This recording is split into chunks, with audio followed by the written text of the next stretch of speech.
Hey guys, Shane here, Flight Simmer. Welcome to another test drive video. This is where we take an aircraft, a scenery or a utility in any of the different flight sims and I'll take it for a test around the block and give you my first impressions. We are back in Prepared version 4 and today we are checking out BlackBox Simulation's new release, the Islander or the BN-2. So this is an iconic aircraft, it's been around for a long time and I'm very interested to see how BlackBox Simulations went with this, and it's the first time I've actually reviewed one of the aircraft, so it should be fun and interesting. So with saying that, let's walk around the aircraft and have a look at the exterior. So first we'll take a little look at this menu or utility system that comes with the BN. It just gives you some different options of the outside of the aircraft. So engine cowlings can be removed so you can have a look, and also you can remove all the flags and covers of the aircraft. It has clear view panel wind. I'm not sure what that is because I haven't been able to find it. Inside the cockpit you can turn, I'll take GPS out or put it in, and also volume control as well, but I've played around with the volume control and I can't see any difference whatsoever in the volume, so unless I'm doing something wrong, it did not make any difference to me. So we're going to start our walk around from the cockpit side, but I'm going to put a disclaimer in and I will say I'm going to give you my honest opinion of the exterior of this aircraft, and straight away, for the money and the price that I paid for this aircraft, I was expecting a little bit more. So the first thing I noticed, just under the left and right hand side of the nose, you can see a black line, and to me that's not texture, that's actually the model not lining up together. The second part I've noticed is when I was looking at the detail of inside the engine, it seemed to be sort of half modeled or really grey and not to the level of detail I would expect at the price, and including the air inlet there, it's not modeled all the way through. You would expect that to be a little bit higher. The gear and landing, that's fine, I actually like that. The wheels and stuff, that was pretty good, but the closer you looked, it just didn't seem the texturing was as high res as that I would expect to see in an aircraft modeled at this price here. Also, I did notice the textures on the static wicks are being used in other areas of the aircraft, such as inside the cockpit for the rudder pedals, and also I think it was the brackets of the seats too. Not sure if it was a bit weird. The hinge there, that's a bit of a mixture of the orange and the white from the livery. And also noticed down this, I think it might be sort of shadowing textures underneath the rudder here. It sort of keeps catching my eye when we're in flight there, so I haven't checked to see if that's in other liveries. Just around there, that sort of shadowing just underneath there, that looked a bit weird. So I do apologise if I'm coming across that I'm actually beating up the exterior of the aircraft. It's, look, in all, it's pretty reasonable. I was just expecting a more high detailed or high level of textures for what I'm actually seeing here. So things as such as the petrol cap should be modelled in 3D. So that was my personal opinion. On another note is the package comes with a massive amount of liveries, which is great. I think there's a 14 in total, including this one here, ranging from fictional to civil and also to just airlines in general. So we're going to check that out now, and also we're going to check out the load manager too. This is the BlackBox pre-flight manager that comes with this package, and I assume it does come with the other aircraft that they do as well. So as you can see, there is a massive amount of liveries which are looking well, and looks like you can actually, I didn't show you in this video, but you can change the setup of inside the cockpit from cargo to passengers. So I thought that was a nice little touch as well. We're coming to the load manager, so you can change to your packs. You can have a full aircraft, half aircraft, or even customized to yourself, which I thought was quite nice. And you can do the same sorts of things with your cargo here. So here's me, can't decide of how many passengers I want to take. So cargo as well, and also you can change that for your fuel. So we'll go half tanks for the fuel, and you can send it directly straight through to the aircraft. As you can see, I did that then, and it changed the weight. So I thought that was cool. Nice touch. Welcome to the cockpit. We'll have a quick look or quick scan around there, but obviously, as we always do in a test drive video, we'll go through the cockpit in more detail. So that's where the flap readouts or the flap speeds there, that's where the GPS would go, but we're not going to use that today. We're going to use old-fashioned flying and use some ADF and VOR navigation today. So I'm going to quickly go through the startup procedure when I can get the fuel to go on the right tank. That is my input there. That is doing the... I'll get there eventually though. So we'll do the startup. It's pretty simple. It's quite quick. Also, my chase plane views are open to the public, so you can, if you want to save yourself some time, you can go and get those if you wish. Okay, so our battery is on, lights are on, fuel is selected on the tanks there. We'll turn the pumps on to get some fuel and get it primed up.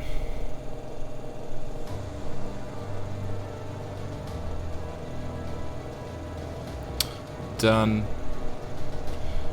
and done. We'll turn the number 1 and 2 mag switches for the left and right engine, pop the starter cap, and we'll start with the port side engine first.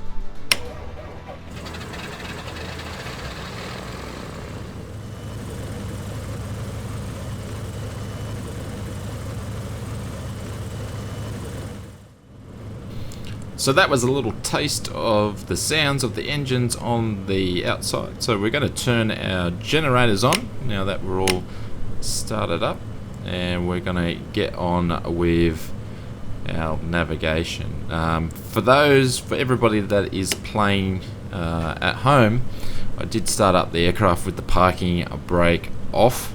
That's why we're moving a little bit, so I do apologize for that. So today we are going to be flying to the first direction of flight with a VOR, so I'm just going to tune it in now. But one thing I did notice that and I'm not sure if this is correct, but I had to tune it to 114.29 for it to actually register 114.20, so it's meant to be 114.20, so I'm not sure why it's on 29 here, but the first navigation's VOR, and then the last two will be to airports through ADF, so old-fashioned flying. So wanted to check out, make sure the navigation systems within the aircraft are being modelled, so I thought this was a good way to do that. So it should be cool.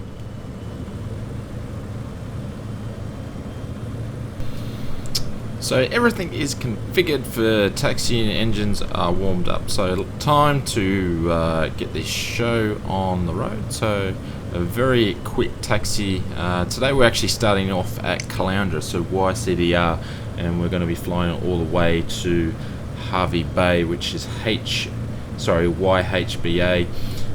Distance, I think it's only about less than 100 nautical miles, and that's what this aircraft is used in real life for flights between, say, 50 nautical miles to 200. So really, it's utilised as an air taxi. So we thought it would simulate doing a short flight. So both ORBX sceneries, but they are quite old ORBX sceneries, so using some of their old textures.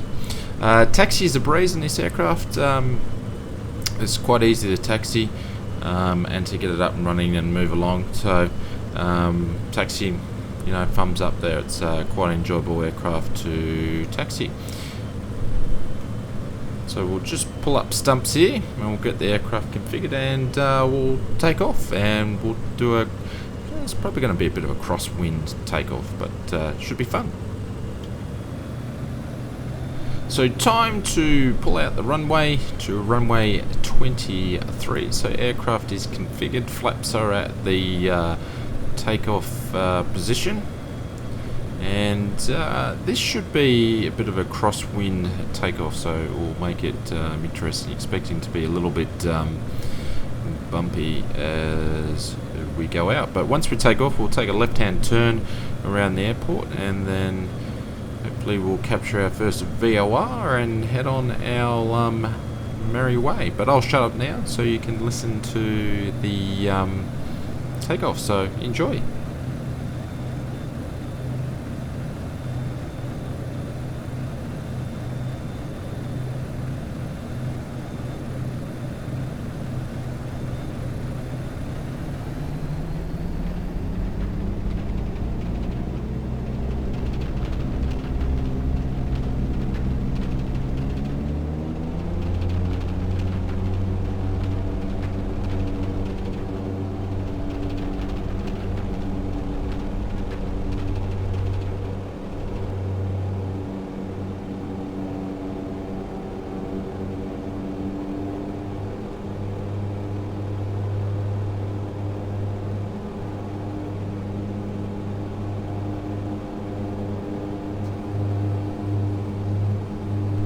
Alrighty, so flaps going up, we're going to start to make our left-hand turn shortly. So all over the runway a little bit, so fanned out, so it sort of veers off the, you know, the runway until you put a bit of power on there. So that all was also fun. One of the nice touches that BlackBox has included in the BN is the sun visors. So the sun visors will move around on vibration in the air and also on the ground, so also you can move them around. So I thought that was a nice added touch to give you that sort of sense of immersion.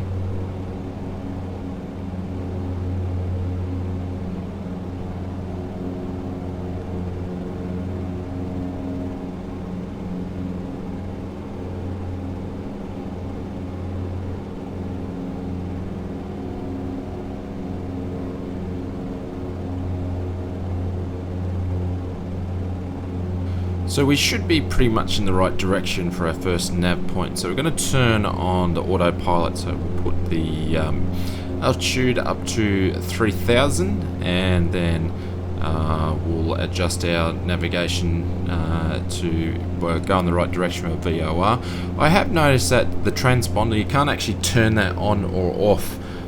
You can actually set the transponder code, but I could not get it to the button to move to actually turn it on to standard or off or whatever. So I'll probably show you more of that when we take a look at the cockpit. But we're on our merry way, so let's have a look at the exterior as we're leaving Caloundra.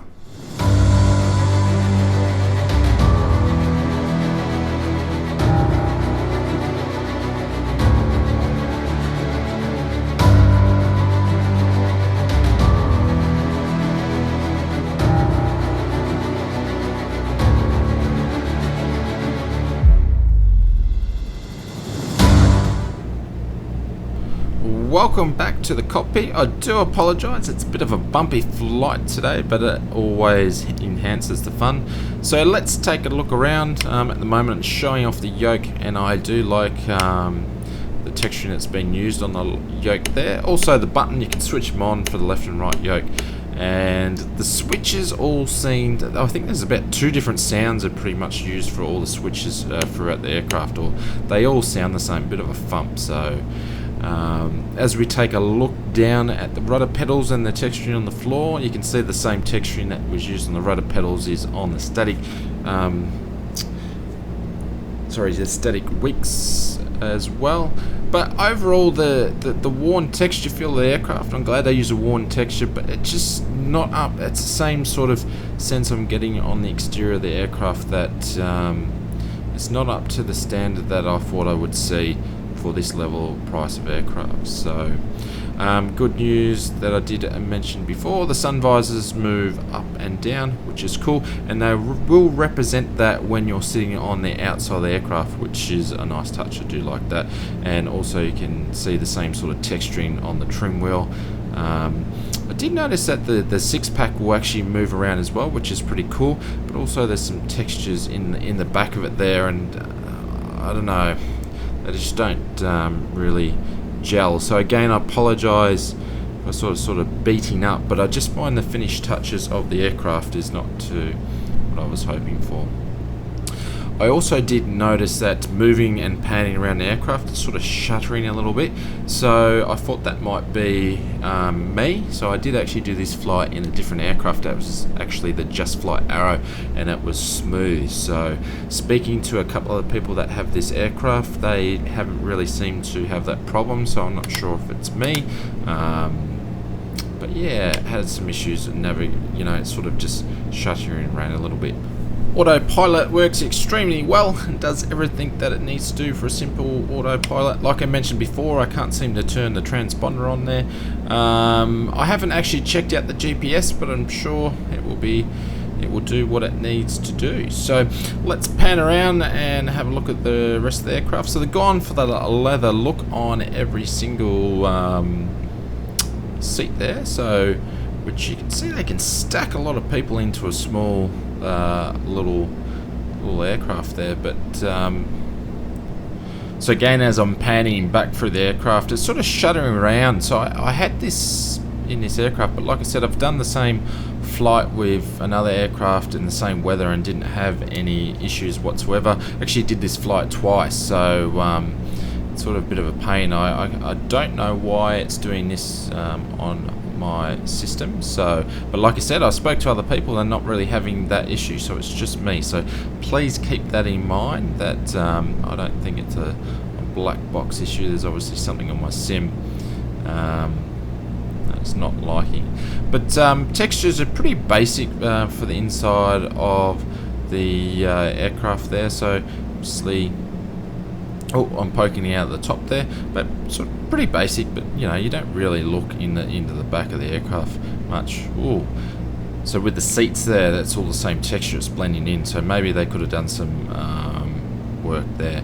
But all in all, it is what it is. They've got some curtains in there, but like I said, I won't be spending much time out the back here, but that gives you a bit of an indication of the inside of the aircraft. So what we might do is we're going to jump into a montage, and then we should be doing our final approach into Hervey Bay.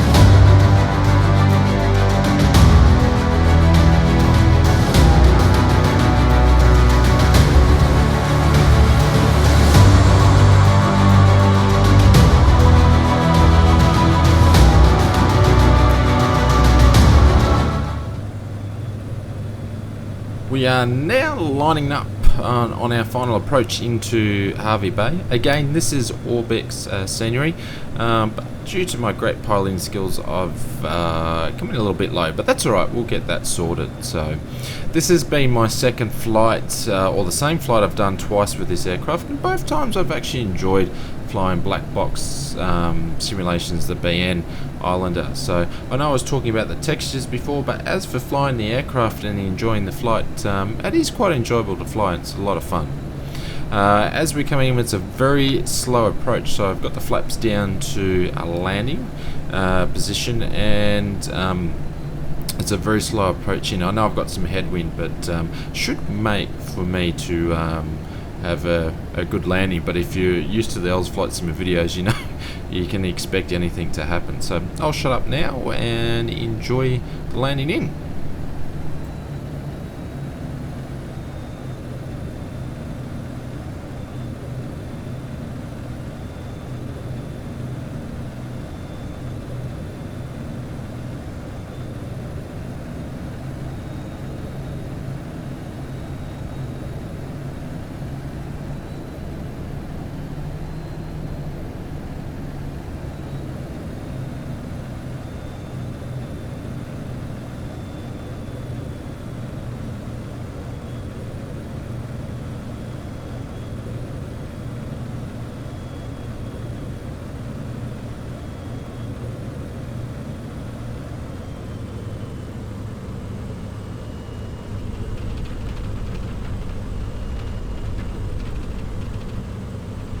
A little bit of a floater, but let's check out the replay.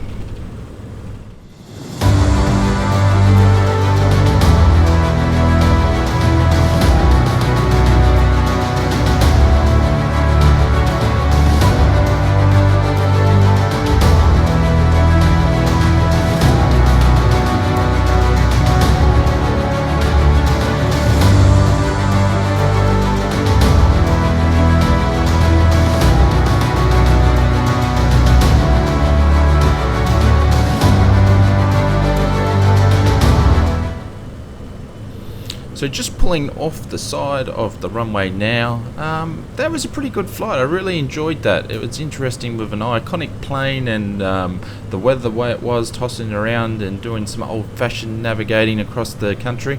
I really enjoyed that. So my final thoughts of the BlackBox simulations, the BN. It's really cool that there is a new Islander out on a V4, so that's good to see for an iconic plane. It is fun to fly. Yeah, only gripe I have is I would expect the Xstreme inside and out to be a little bit of a higher quality, considering the money that the team is actually asking for. Other than that, yeah, I'd recommend picking it up. Maybe perhaps wait to see if it goes on sale down the line, but you know, it's pretty fun to fly. So I'll do a few more flights in this, and probably do some flights around some islands as well. So thank you very much for watching. Hopefully you enjoyed the video, got something out of it. So please hit the like button if you enjoyed it, and feel free to hit the subscribe button if you're new to the channel, and you can even stay up to date with what I'm doing during the week on my Facebook page. So thanks very much for watching again. Cheers, have a good day.